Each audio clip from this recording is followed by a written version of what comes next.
आज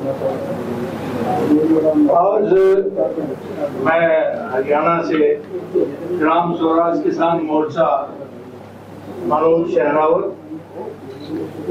दूसरा संयुक्त साझा किसान मजदूर मोर्चा हरियाणा जो हम सरदार जसवीर सिंह भाटी, दिल्ली से महेंद्र राणा, वीरेंद्र हुड्डा पीछे बैठे हैं। तो हम लगातार किसानी मुद्दों पे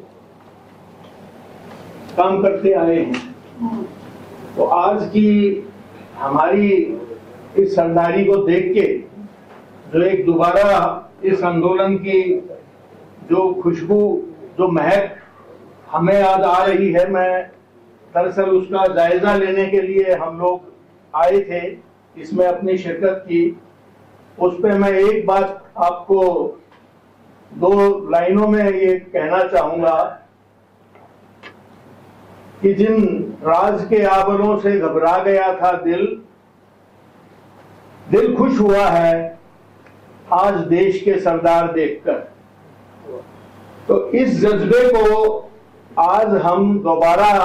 जिंदा करें और दोबारा पूरा देश हमारी तरफ देख रहा है। किसान आंदोलन का जो एक ऐतिहासिक पड़ाव हमने पार किया, इसमें एक दो चीजें जो हमने महसूस की पूरे आंदोलन में और हमने साथियों से उसकी चर्चा भी की। आज बड़ी अच्छी बात है क्योंकि ये देश ऋषि और कृषि का देश है और आज यहाँ साथ संगत और हमारे पंथ से लोग हैं, गुरु घरों से लोग हैं और साथ में किसान आगू हैं, जथेबंदियां हैं। तो हमने एक किसान आंदोलन के चलते इस बात की मंशा, इस बात का हमारे को अंदाजा हुआ कि इतने बड़े आंदोलन को हम किस तरीके से एक सही इकट्ठा एनर्जी के तौर पे बाद तक कायम रख सकते हैं। तो उसके लिए एक छोटा हमारा सुझाव है, कई हमारे अभी बोल के गए हैं, उन्होंने भी उस बात का जिक्र किया कि इसमें हमारा जो आज की सत्ता है, उस सत्ता का सबसे बड़ा हथियार है कि धर्म, मजहब, जाति और संप्रदायों की आपसी टूट का फायदा उठाना, हमारे बीच में इस तरीके की गफलत जारी करना। और उसका हम सबसे बड़ा, अगर आज हमारे पास जो ताकत बनी है, उसमें हमारे पंथ से जो हमारे प्रकाश पुंज हैं, उनका हम एक आभा मंडल तैयार करें और वो आभा मंडल हमारा पूरे के पूरे इस आंदोलन की रूपरेखा में हमारे साथ रहे। उसके साथ साथ फिर हमारे बहुत सारे जो विश्लेषक किस्म के हमारे किसान आगू हैं, दर्शनपाल जी बैठे हैं, राजेवाल जी बैठे हैं, तो वो एक विश्लेषक मंडल उसके साथ हमारा काम करे, उस आभा मंडल के साथ। और उसके बाद जो